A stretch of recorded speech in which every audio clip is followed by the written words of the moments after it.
오늘 본문은 빌립보서인데요. 빌립보서는 여러분 두 가지 별명이 있습니다. 첫 번째는 옥중서신입니다. 옥중서신. 감옥 안에서 이 편지를 썼다는 거죠. 이 성경을 기록했다는 거예요. 예배서서, 빌립보서, 골로새서, 빌레몬서, 이렇게 옥중서신, 이 네 서신을 옥중서신이라고 합니다. 또 하나 별명이 뭔지 아십니까? 여러분, 빌립보서의 또 하나 별명, 기쁨의 서신입니다. 기쁨의 서신. 기쁨이라는 단어가 이 빌립보서 4장밖에 안 되는데 기쁨이라는 단어가 10번이 넘게 나옵니다. 기쁨, 기뻐하라, 기뻐하라. 기쁨이라는 서신이라는 별명이 그래서 붙었다는 거예요. 참 아이러니해요. 옥중서신인데 기쁨의 서신이에요. 어떻게 여러분 옥중서신이 기쁨의 서신이 될 수 있을까요? 여러분 아이러니하지 않습니까? 굉장히 모순적으로 보이잖아요. 왜 옥중서신이 기쁨의 서신이 될 수 있을까? 그 이유는 사도 바울이 감옥에 갇혀 있다 할지라도 하나님께서 사도 바울에게 주시는 기쁨은 누구도 빼앗을 수 없었다는 것을 이 빌립보서를 통해서 우리가 알 수 있습니다. 사도 바울에게는 절대의 기쁨이 있었어요. 절대의 기쁨. 감옥에서도 기뻐하면서 편지를 쓴 거죠. 이 절대 기쁨이 있었기 때문에.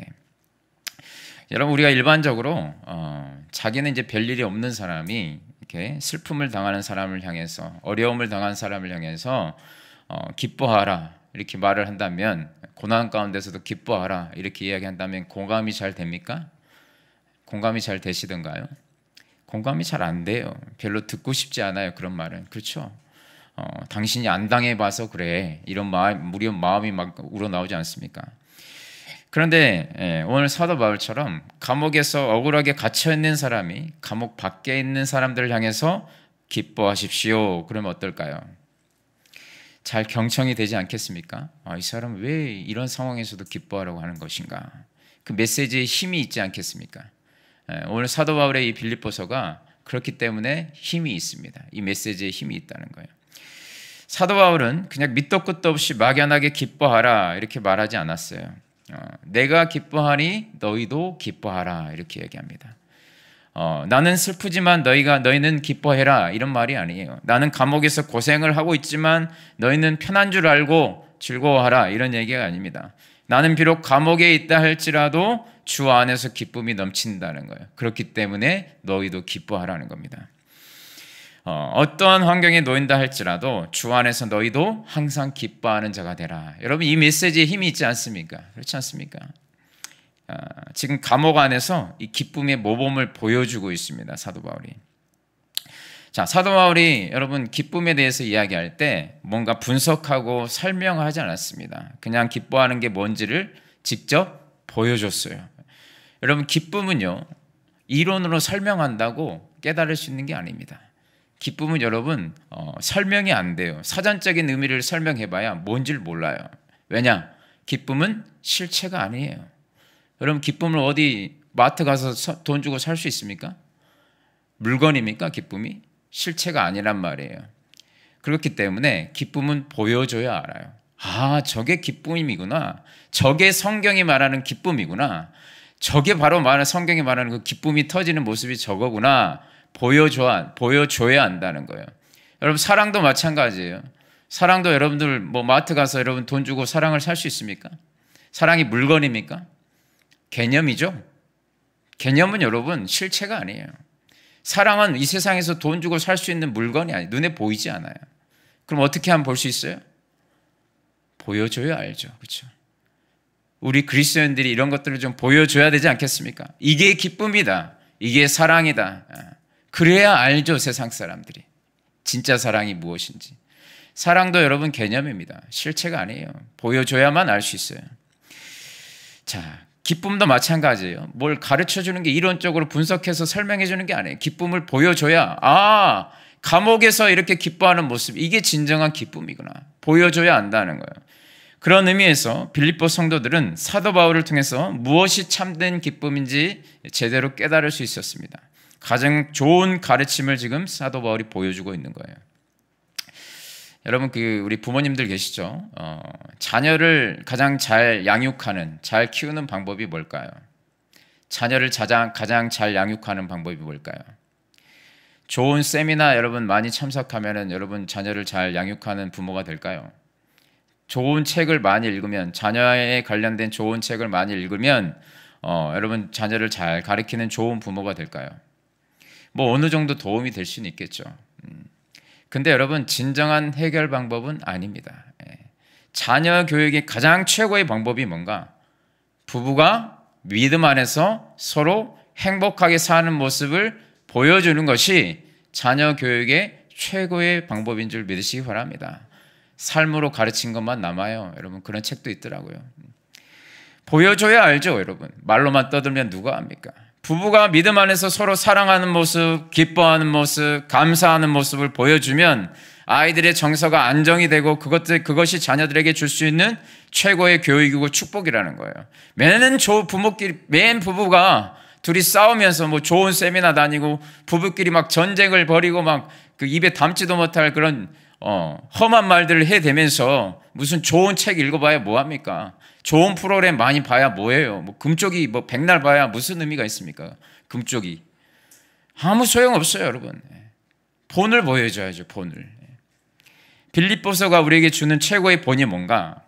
감옥 안에 있는 바울이 감옥 밖에 있는 사람들에게 내가 기뻐하니 너희도 기뻐하라고 하면서 참 기쁨의 표지, 그리스도인들의 기쁨이 무엇인지를 지금 사도 바울이 보여주고 있는 거예요. 그리스도인의 진짜 기쁨은 이것이야 하면서 사도 바울이 보여주고 있습니다. 오늘 본문 말씀을 통해서 우리에게도 지금 동일하게 사도 바울이 보여주고 있습니다. 자, 그렇다면 중요한 것은 사도 바울이 어떻게 감옥에서도 기쁨을 잃지 않고 감옥이라는 환경에서도 기쁨이 빼앗기지 않을 수 있었을까? 이게 궁금한 거죠. 오늘 본문을 통해서 사도 바울의 이 기쁨의 뿌리를 좀 살펴보겠습니다. 자, 기뻐하라 그러는데 기쁨의 뿌리가 뭔가? 오늘 바울의 이 1장 1절 2절 인사말이죠. 인사말 가운데 답이 있다고 생각합니다. 오늘 본문 1절 2절 다시 한번 보겠습니다. 1절 2절 보시면 그리스도 예수의 종 바울과 디모데는 그리스도 예수 안에서 빌립보에 사는 모든 성도와 또한 감독들과 집사들에게 편지하노니 하나님 우리 아버지와 주 예수 그리스도로부터 은혜와 평강이 너희에게 있을지어다. 자, 빌립보 교회에 지금 사도 바울이 인사말에서 제일 먼저 인사말이 딱 나오는데, 근데 그 인사를 마치면서 맨 마지막에 축복을 해주는데요. 무슨 축복을 해주는가? 은혜와 평강이 너희에게 있을지어다. 은혜와 평강이 너희에게 있을지어다. 지금 두 가지를 이야기해요. 사도 바울이 은혜와 평강. 이 은혜와 평강은 여러분들이 좀 사도 바울이 쓴 서신서를 읽어보신 분들은 알겠지만은 거의 모든 서신서에 빠지지 않고 관용구처럼 등장하는 이 말이 사도 바울이 매번 축복할 때마다 강조하면서 축복한 게 뭐냐면 은혜와 평강이었어요. 은혜와 평강이 너희에게 있을지어다. 여러분 사도 바울이 은혜와 평강을 강조하고 사용한 이유가 뭔가? 빠지지 않고 그렇게 은혜와 평강을 이렇게 축복해 준 이유가 뭔가? 그만큼 자기가 살아보니 은혜와 평강만큼 중요한 게 없다고 생각하니까 한 번도 빼뜨리지 않고 계속 그렇게 축복을 해주는 거예요.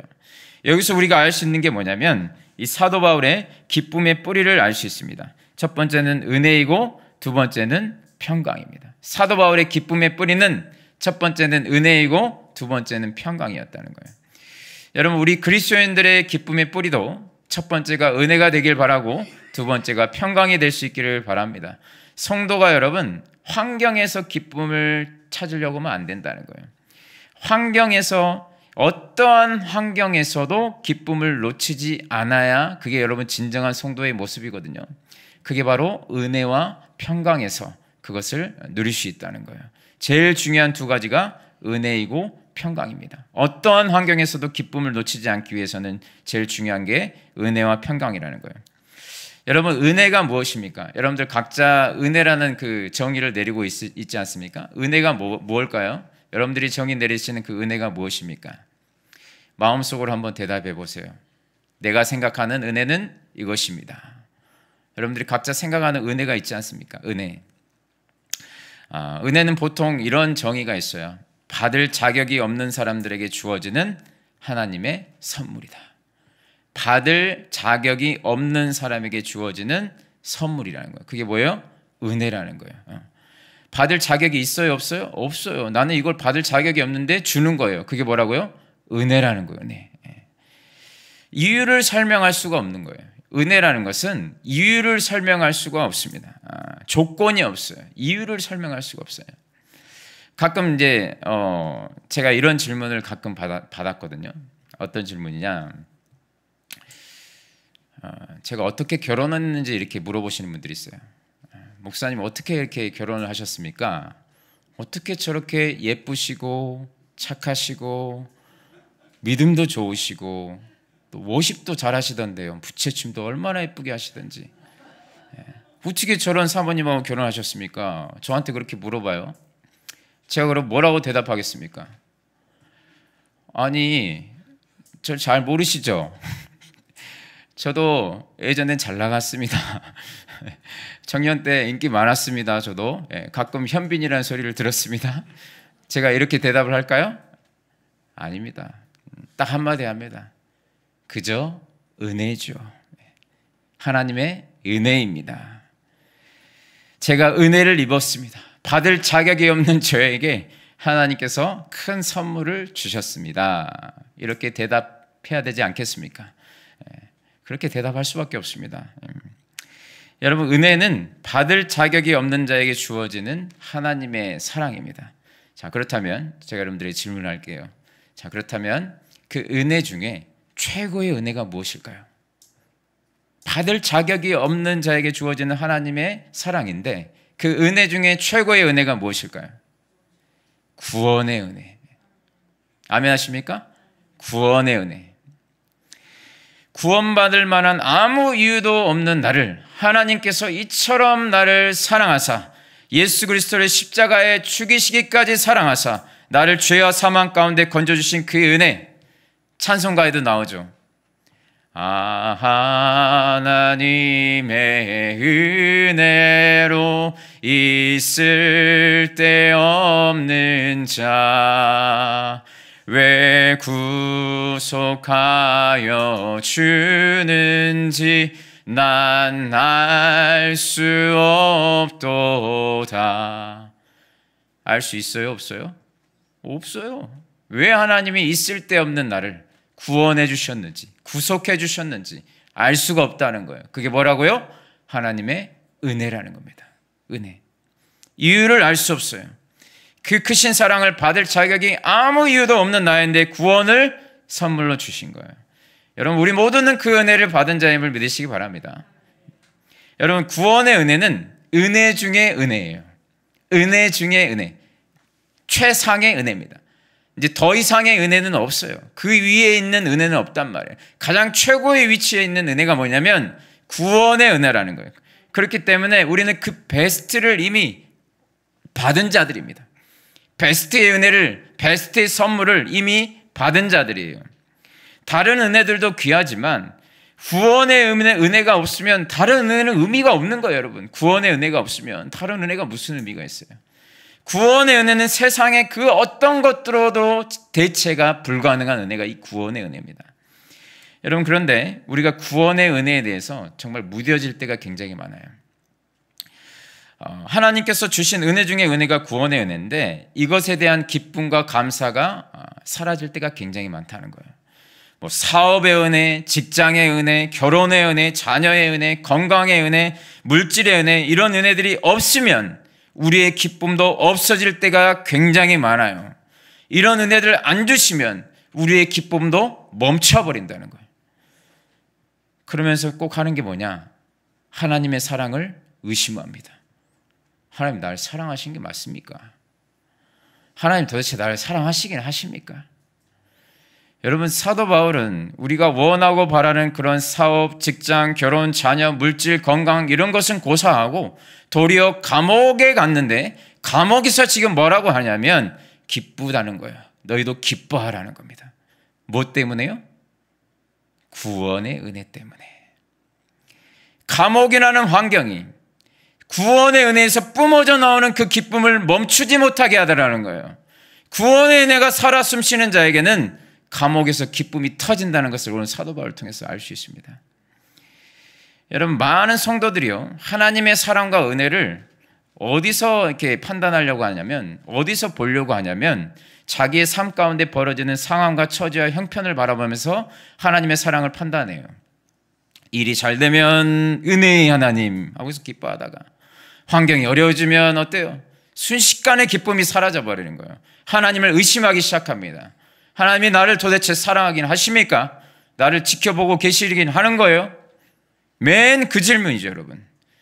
여러분, 하나님의 사랑과 은혜는요, 환경을 통해서 그때그때 확인해야만 알 수 있는 것이 아니라 이미 확증되어 있는 진리입니다. 로마서 5장 8절에 이런 말씀이 있어요. 한번 같이 읽어보겠습니다. 시작. 우리가 아직 죄인 되었을 때 그리스도께서 우리를 위하여 죽으심으로 하나님께서 우리에 대한 자기의 사랑을 확증하셨느니라. 하나님께서 우리에 대한 자기의 사랑을 어디서 확증하셨다고요? 십자가에서. 하나님께서 우리에 대한 자기의 사랑을, 하나님이 나를 얼마나 사랑하시는가를 어디에서 보여주셨다고요? 십자가에서. 하나님의 사랑과 은혜는 환경을 통해서 그때그때 확인할 수 있는 게 아니고 이미 십자가에서 확증된 진리임을 여러분들이 믿으시기 바랍니다. 십자가에 나를 향한 최고의 사랑이 이미 거기에 담겨 있어요. 하나님 나를 사랑하신 게 맞아요? 맞다고요. 어디에요? 십자가에 담겨 있다고요. 십자가에. 구원의 은혜라는 최고의 은혜가 확증되어서 이미 우리에게 주어졌다는 겁니다. 화면 내려주세요.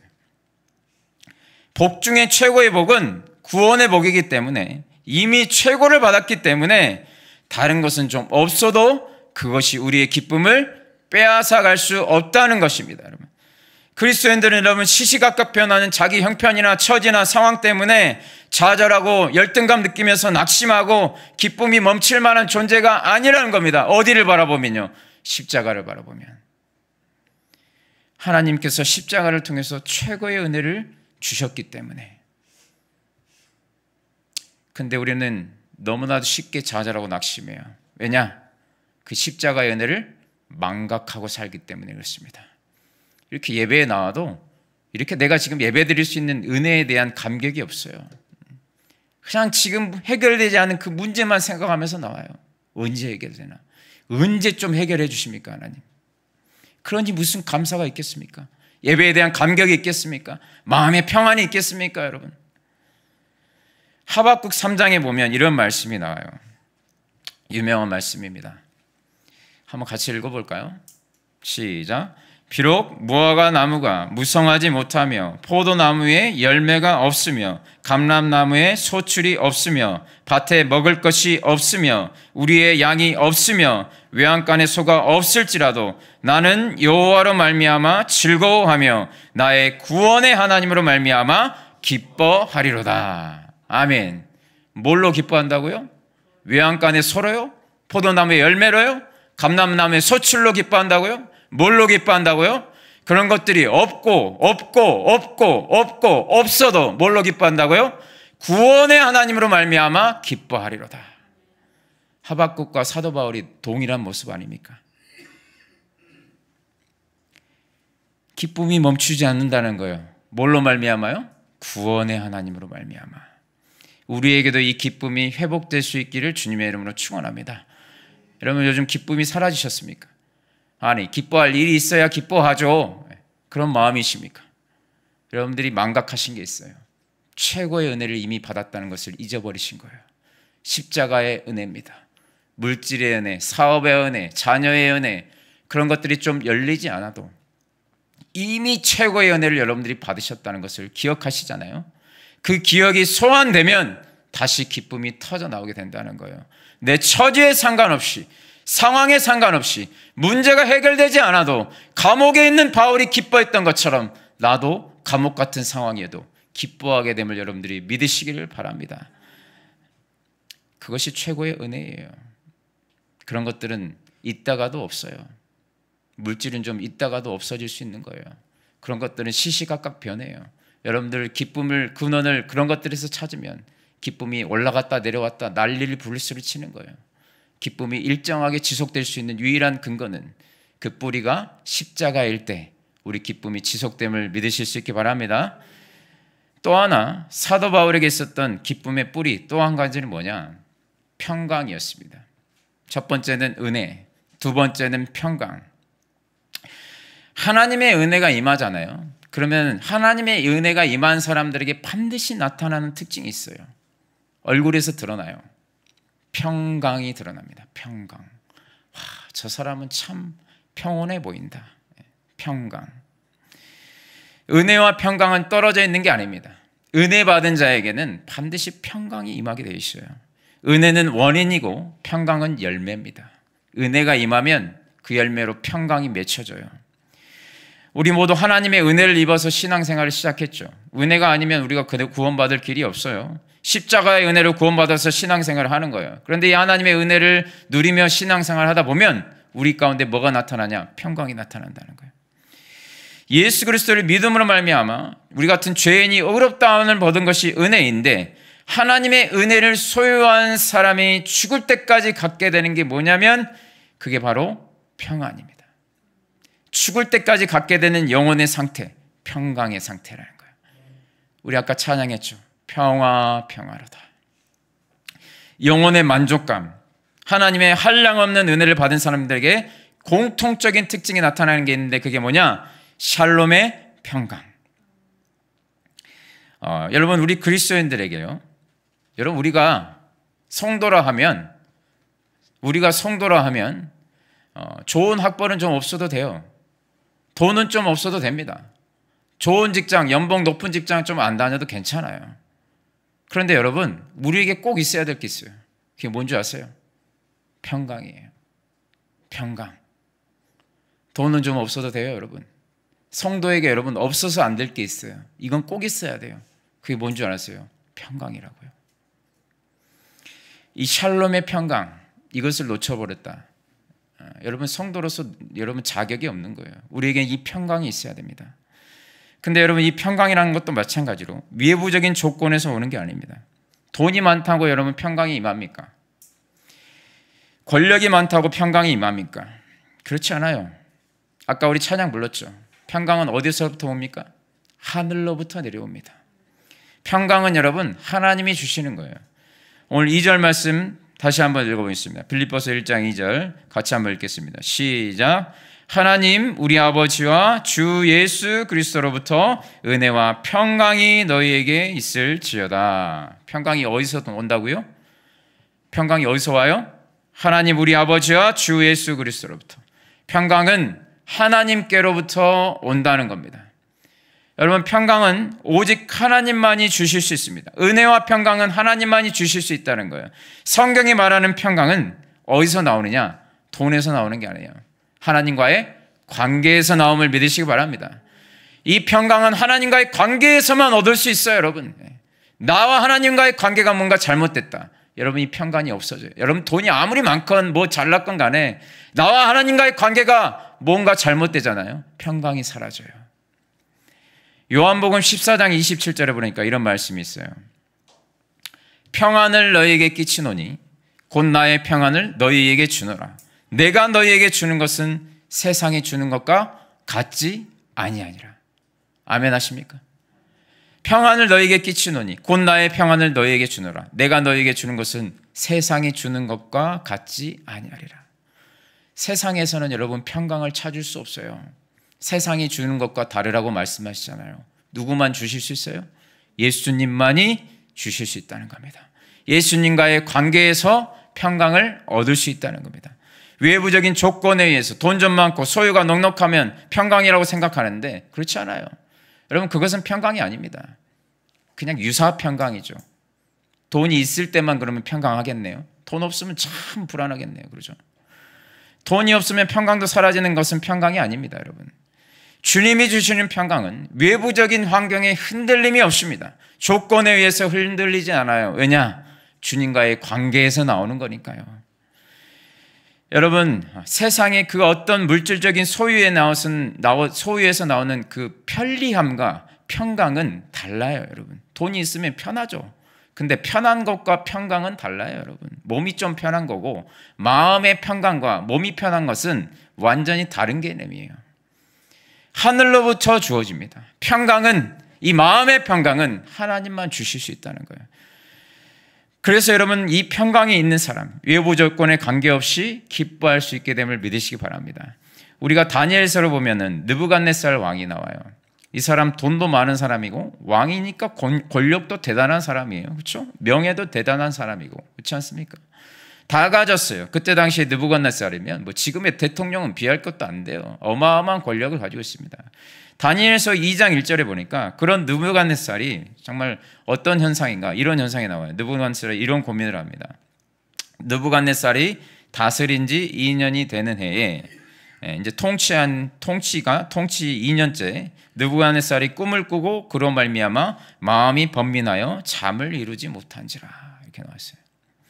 자, 마음이 번민해서 한숨도 못 잤다는 거예요. 한숨도. 왕인데요. 왜 왕이면 돈도 많고 명예도 있고 권력도 있는데 그냥 잘 먹고 잘 살고 잘 살 것 같은데, 그런데 왜 마음이 번민해서 한잠도 못 잤다고 이렇게 나올까요, 여러분? 돈이 없어요. 권력이 없어요. 못할 게 뭐가 있습니까? 왕인데, 최강, 당시 최강의 왕인데. 그런데 여러분, 마음 가운데 번민이 찾아오니까 한잠도 못 잤다는 거예요. 여기서 알 수 있는 게 뭡니까? 여러분, 하나님께서 평강을 주시지 않으면 잠 못 자요. 잠 못 잡니다. 돈이 아무리 많아도, 권력이 아무리 대단해도 평강을 살 수가 없습니다. 하나님이 주시지 않으면 이 평강은 임할 수가 없다는 거예요. 여러분, 그 유명한 연예인들, 또 재벌 2세들 있지 않습니까? 그 사람들 왜 그렇게 마약을 할까요? 마약 사건들이 이렇게 종종 이렇게 터지지 않습니까? 그러면은 꼭 연루된 사람들이 재벌 2세 아니면 유명한 연예인들. 약물에 의존하는 이유가 뭐예요? 짝퉁 평강을 구하는 거죠. 유사 평강, 그걸 추구하는 겁니다. 여러분, 우리가 보통 생각할 때 마약에 빠지는 사람들이, 여러분 왜 빠지냐 이렇게 생각할 때 보통 우리는 저 사람들은 쾌락을 이렇게 좋아하는가 보다, 그렇게 생각하잖아요. 그런데 이제 마약에 빠진 사람들을 이렇게 치유하면서 설문조사를 이렇게 했더니 그 결과가 이렇게 나와 있어요. 당신을 왜 마약을 했습니까? 이렇게 물어보니까 답변이 이렇대요. 마음이 불안해서. 마음이 불안해서. 두렵고 초조해서 미치겠더라는 거예요. 그래서 마약을 하지 않고서는 견딜 수가 없다는 겁니다. 평강을 얻으려고, 마음의 평안을 얻으려고 그 짓을 한 거예요. 잠시라도 잊자는 거예요. 잠시라도. 그럼 잊어집니까? 안 잊혀지죠. 유사 평강인데. 그 가짜 평강들은 결과가 뭐예요? 파멸과 멸망이라는 겁니다. 근데 여러분, 우리가 믿는다고 하는 크리스천들도 하나님과의 관계가 멀어지잖아요. 그럼 엉뚱한 데서 평강을 찾기 시작합니다. 어떤 사람은 술에서 평강을 찾아요. 술 마시는 것도 뭔지 아세요, 여러분? 평강을 구하는 거예요, 여러분. 술 마시는 동안만큼은 그냥 내 마음의 괴로움을 잊고 싶다는 거예요. 술 마시는 동안만큼은 유사 평강을 찾는 거죠. 어떤 사람은 유튜브에서 그걸 찾고, 드라마에서 찾고, 쇼핑에서 찾고, 게임에서 찾고, 음란물에서 찾고, 그런 것들로 채우려고 하래요. 그게 채워집니까, 여러분? 잠시 채워지는 것 같다가 더 짙은 허무에 빠집니다. 모조품 같은 것으로는 평강이 채워지지 않아요. 평강은 만들어낼 수 없습니다. 세상의 것으로 아무리 채워봐야 채워지지 않습니다. 예수님께로 나와야, 주님께로 가까이 나가야, 여러분 포도나무 되시는 예수님께 붙어야 평강이 비로소 임하게 됨을 믿으시기 바랍니다. 여러분, 성경에서 평강의 모습하면 떠오르는 장면이 하나 있는데, 그 사도행전 12장입니다. 사도 베드로가 감옥에 갇혀서 다음 날이면 이제 사형에 당할 위기에 처해 있었어요. 그래서 하나님께서 베드로를 구출하기 위해서 천사를 보내십니다. 근데 베드로가 천사를 보냈는데, 베드로가 그때 뭘 하고 있었냐면 감옥에서 잠을 자고 있었습니다. 다음 날이면 이제 사형 당할 위기에 처해 있었는데 베드로가 뭐 했었냐면 잠을 자고 있었어요. 그것도 그냥 잔 게 아니라 깊은 잠을 자고 있었습니다. 그래서 천사가 와서 이제 베드로를 깨우거든요. 여기 보시면 12장 7절에 보시면, 호련히 주의 사자가 나타나매 옥중에 광채가 빛나며 또 베드로의 옆구리를 쳐 깨워 이르되 급히 일어나라 하니 쇠사슬이 그 손에서 벗어지니라. 자, 천사가 와가지고 베드로를 깨운 거예요. 베드로 일어나 했더니 안 일어나요. 그러니까 어때요? 발로 베드로의 옆구리를 발로 빵 찬 거예요. 빨리 일어나! 이렇게 일어난 거예요. 빨리 일어나. 여러분, 얼마나 안 일어났으면 옆구리를 쳤다고 이렇게 나왔을 거예요. 얼마나 안 일어났으면. 하도 안 깨니까. 근데 일어나고 난 뒤에도 베드로가 어떤 모습을 보여주냐면 이게 꿈인지 환상인지 생신지 구분을 못하는 거예요. 12장 9절에 보니까 이렇게 나옵니다. 12장 9절에 보니까 베드로가 나와서 따라갈새 천사가 하는 것이 생시인 줄 알지 못하고 환상을 보는가 하더라. 아직 꿈이 덜 깬 거예요. 그렇죠? 잠이 덜 깬 상태인 겁니다.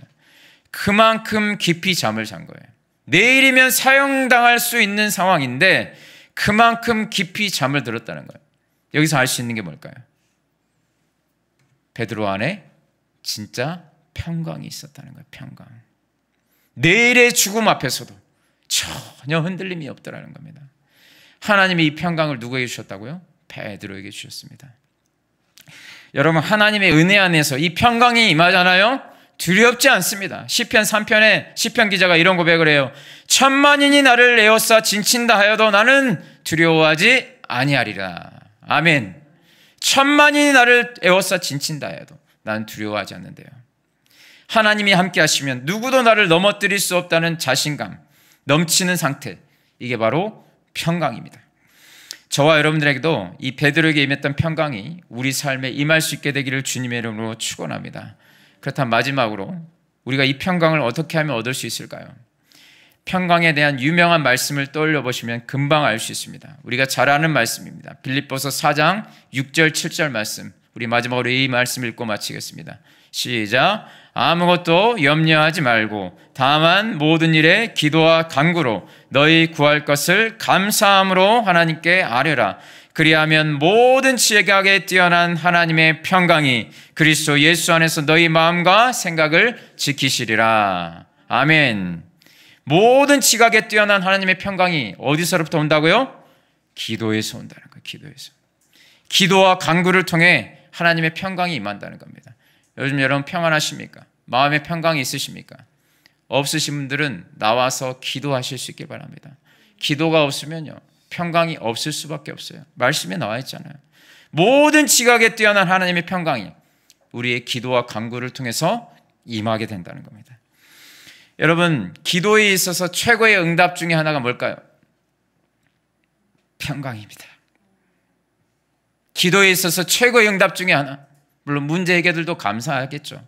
근데 여러분, 그것들보다 우리 마음의 평강이 임할 때 그것이 여러분 최고의 응답인 줄 믿으시기 바랍니다. 마음은 불편한데 돈 좀 많으면 뭐합니까 여러분? 마음은 불편한데 자식 대학 잘 가면 무슨 의미가 있어요 여러분? 중요한 게 여러분, 최고의 응답 중에 하나가 하나님의 평강이라는 거예요. 기도 가운데 상황과 환경과 처지와 형편들이 하나도 바뀌지 않아도 하나님이 나와 함께 하신다는, 나를 사랑하신다는 그 이루 말할 수 없는 구원의 은혜가 깨달아지면 평강이 그 순간 나를 사로잡는 거예요. 여러분, 간절히 기도하심으로 하나님의 평강이 삶에서 날마다 채워지실 수 있기를 주님의 이름으로 축원합니다. 말씀을 맺겠습니다. 영국인들은 산책을 굉장히 좋아한다 그래요. 제가 영국을 한번 가보긴 했지만 산책을 굉장히 좋아한다고 합니다. 그래서 전 국토에 국가가 지정한 공공 산책로가 아주 잘 깔려 있대요. 여기 우리 주월동에도 푸른 길 있지 않습니까? 그런 길들이 너무나 잘 돼 있대요. 그런데 알려진 것처럼 영국의 날씨가 어떻습니까? 항상 우중충하잖아요. 늘 비가 막 수시로 왔다 갔다 하지 않습니까? 비가 자주 와요. 그래서 산책길이 항상 축축하게 젖어 있답니다. 근데 영국 사람들은 이 변덕스러운 날씨, 언제 비가 올지 몰라요. 그런데 이 변덕스러운 날씨를 별로 개의치 않는데요. 영국인들에게는 이런 인식이 있답니다. 산책하기에 나쁜 날씨는 없다. 산책하기에 나쁜 날씨는 없다는 거예요. 왜냐? 우비하고 장화만 있으면 되기 때문에. 우비하고 장화만 있으면 비가 와도 우비와 장화만 있으면 어때요? 산책 너무 잘할 수 있다는 거예요. 기쁘게 산책할 수 있다는 겁니다. 산책하기에 나쁜 날씨는 없다는 거예요. 여러분, 저는 우리 그리스도인들에게도 이런 인식이 좀 필요하다고 생각합니다. 하나님을 믿는 사람들에게도 나쁜 상황, 나쁜 처지, 나쁜 형편은 없습니다. 여러분, 나쁜 환경은 없다는 거예요. 은혜와 평강이라는 우비와 장화를 신으면 우리도 어디에서나 언제나 어떤 상황에서나 주님과 동행하는 설렘 가득한 인생의 산책이 될 수 있음을 믿으시기 바랍니다. 사도 바울의 기쁨의 뿌리는 은혜와 평강이 있었어요. 이 은혜와 평강의 옷을 입고 있었던 사도 바울에게는 나쁜 환경이라는 것 자체가 없었습니다. 환경이 좋고 나쁘고 상관없이 은혜와 평강으로 모든 환경 속에서 기쁨으로 주님과 동행했다는 거예요.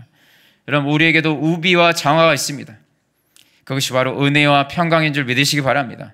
은혜와 평강의 옷을 입고 기쁨이 넘치는 삶을 살아가는 저와 여러분 되실 수 있기를 주님의 이름으로 축원합니다. 여러분, 바라기는 말씀과 기도와 찬양과 예배를 통해 하나님을 더욱더 가까이 하심으로 하나님으로부터 내려오는 이 은혜와 평강이, 하나님으로부터 주어지는 이 은혜와 평강이 우리 모두에게 임할 수 있게 되기를, 그래서 사도 바울처럼 환경에 관계없이 항상 기쁨이 넘치는 신앙생활을 해나가는 저와 여러분들 되실 수 있기를, 세상 가운데 정말 기쁨이 무엇인지를 보여줄 수 있는 저와 우리 모든 하늘시학교의 성도님들 되실 수 있기를 주님의 이름으로 축원합니다. 찬양하겠습니다.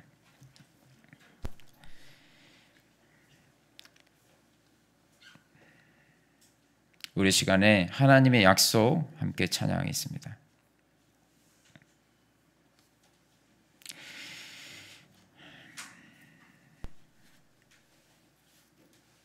세상이 줄 수 없는 그 은혜와 평강의 복을 우리에게 허락하여 주시라고 이 시간 그 간절한 마음으로 하나님의 약속 함께 찬양하겠습니다.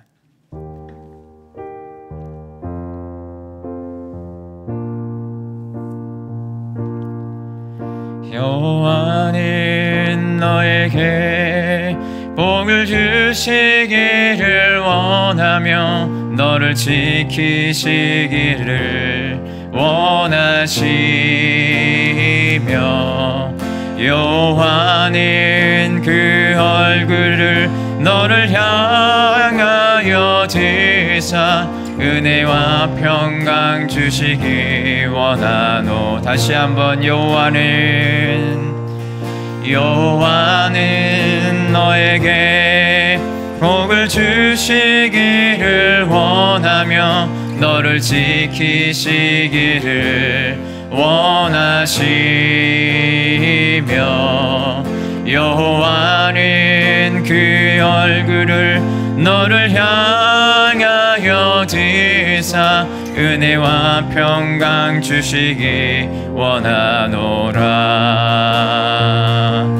너를 보배롭고 존귀하게 여기시는 하나님이 내 삶 속에서 이 약속을 신실하게 이루시리. 땅에 기름진 것으로 하늘에 신령한 것으로 너를 복주시고 지키실 하나님이 너의 영혼 잘 되도록 은혜 베푸시며 평강으로 인도하시리.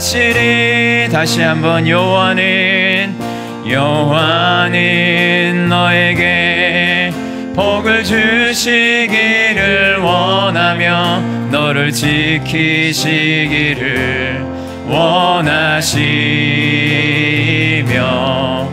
여호와는 그 얼굴을 너를 향하여 드사 은혜와 평강 주시기 원하노. 너를 보배롭고 존귀하게 여기시는 하나님이 내 삶 속에서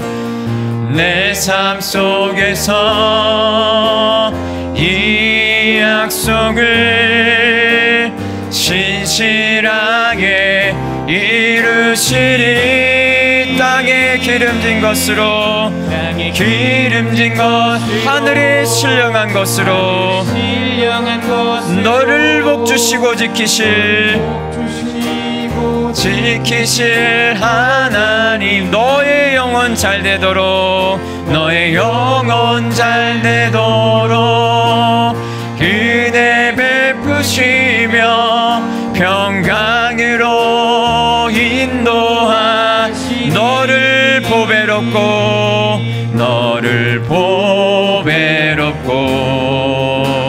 존귀하게 여기시는 하나님이 내 삶 속에서 이 약속을 신실하게 이루시리. 땅에 기름진 것으로 하늘에 신령한 것으로 너를 복주시고 지키실 하나님이 너의 영혼 잘 되도록 은혜 베푸시며 평강으로 인도한 땅에 기름진 것으로 하늘에 신령한 것으로 너를 복주시고 지키실 하나님이 너의 영혼 잘 되도록 은혜 베푸시며 평강